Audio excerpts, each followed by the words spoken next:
ह्याला तुम्ही पनीर घालून मिक्स व्हेज भाजी म्हणा किंवा अजून काही म्हणा, पण पनीरचे 2-4 तुकडे जरी घातले की नाही तरी पोरं त्या पनीरच्या नादानं बाकीची भाजी न कुरकुरता की नाही संपवून टाकतात. म्हणजे आमच्यात तर असंच आहे बाई.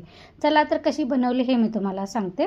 कढईमध्ये तेल टाकलं. तेल टाकल्यावर जिरं, मोहरी, आलं लसणाची पेस्ट टाकायची. बीन्सचे तुकडे केलेले ते टाकले. त्यानंतर बटाटे टाकले.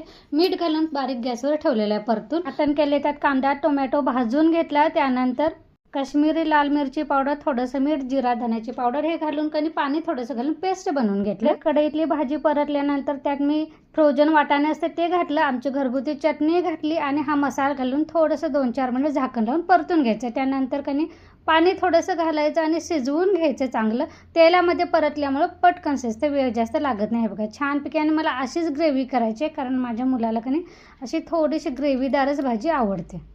तर शिजत आल्यानंतर आपल्याला काय बटाटा वगैरे त्याला लगेच शिजतं. फक्त आपल्याला बीन्स शिजलं का नाही हे बघायचं. फ्रोजन वाटाणं पण पटकन शिजतं. तर आपलं बीन्स पण कणी शिजलेलं आहे.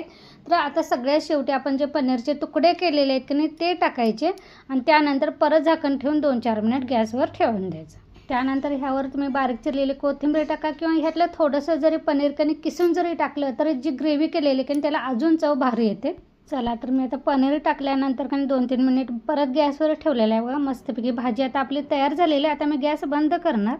एकदा तुम्ही नक्की बनवून बघा ताईनो. आणि हा माझा ब्लॉग जर आवडत असेल तर लाईक, शेअर आणि सबस्क्राईब करायला विसरू नका. धन्यवाद.